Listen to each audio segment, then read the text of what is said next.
Hello guys, ito ako ngayon. Ito na yung aking Spider-Man na nabili sa Shopee. Itong SHF na nabili ko. Ito siya. Ayan, may mga accessories. Ito, ang daming accessories niya. Ito, may mga may mga kamay, may mga mata, tapos may ulong isa, may mga sapot, tapos itong spider sense. Kitang-kita mo talaga yung mga detalye kasi ano lang to, bootleg lang talaga to. Pero okay lang na yan. Walang problema sa akin yung bootleg pa yan. Pero suggest, ano talaga yan, oh. Ito ay nabili ko sa sa Shopee ng may kamahalan lang. Para sa akin, okay lang to. Para maganda-ganda rin. Na mas nakapili ako sa isa dito. Maganda rin yung kanyang articulation. Ayan, maganda.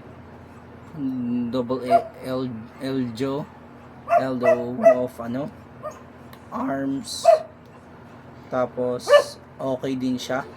Maganda-ganda rin. Tapos pinalitan ko lang din yung kanyang dito. Ng kanyang kamay. Tapos nagaganyan ko naman din siya, napapagalaw. Pero meron din party na hindi ko basta-basta mapapagalaw. Dahil hindi naman to simpleng laruan. This is collectible toy.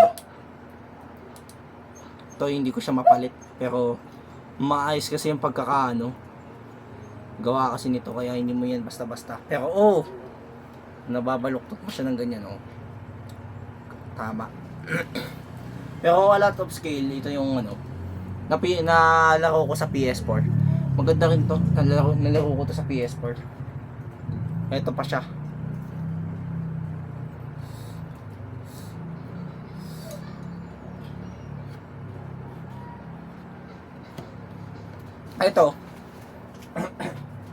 Ito siya.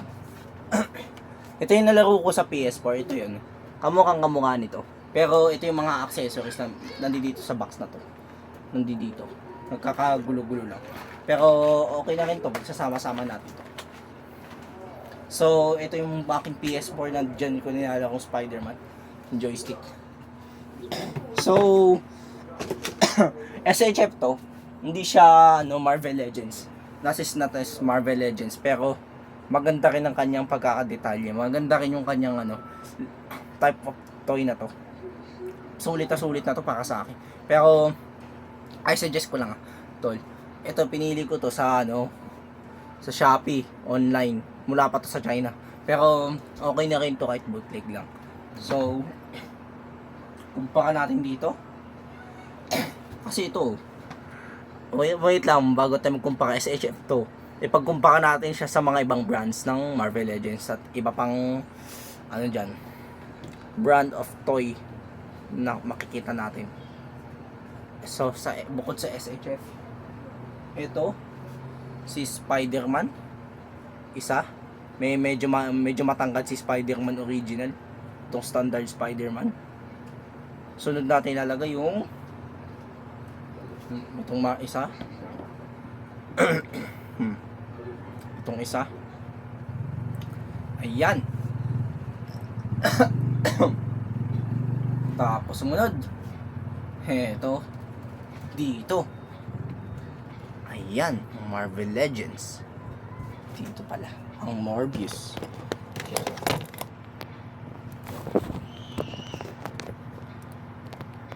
So guys, dito yan. Dito yung Morbius. Yung Morbius dito siya. So pagkukumpara natin sila. So iba pa na action figure brand na si Chainsaw Man. Heto sila ni Chainsaw Man. Guys, kung ayan, Chainsaw Man. Kumpara natin, ito yung naman yung Figma. Bukod sa SHF, Figma rin ang ikukumpara ko dito. Ito naman, hindi naman to SHF. Figma to, Figma. Siya. Nahuhulugan siya. Ayusin natin. Ayan. Kaso hindi masyadong pantay ang kanyang pagkakaano.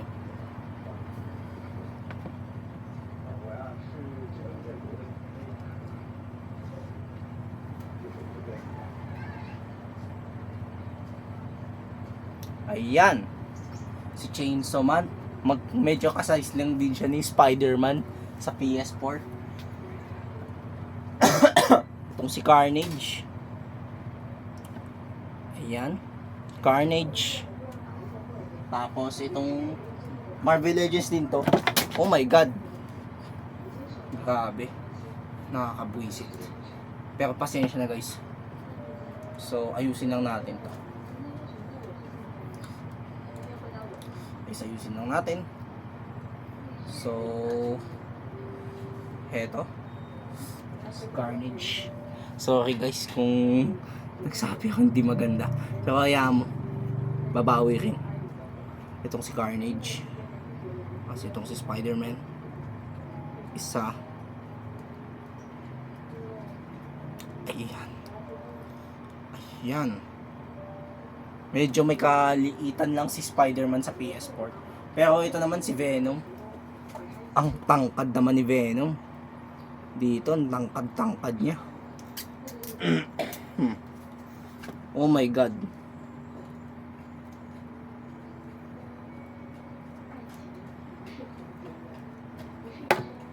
Oh my god, tangkad-tangkad ni Venom.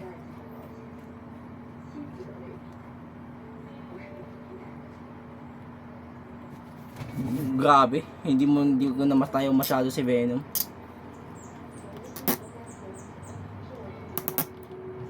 Ayan, ganito ko na lang si Venom. Para ano siya, mag-standby siya dyan. Hindi masyadong kita si ano. Dito pala. Okay lang din kahit hindi masyadong kita si Chainsaw Man. Tapos ito, pinagkumpara ko siya sa mga Marvel Legends.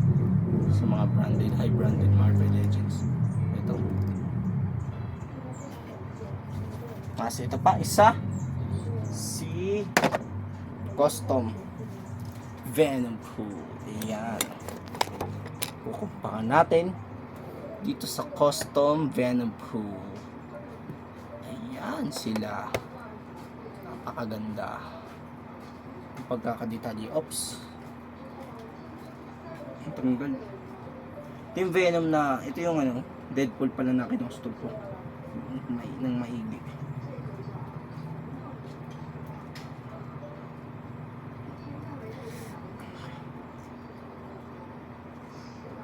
Ayan.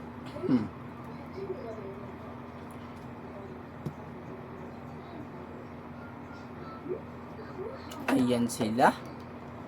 Ayan. Sana wag naman silang matumba.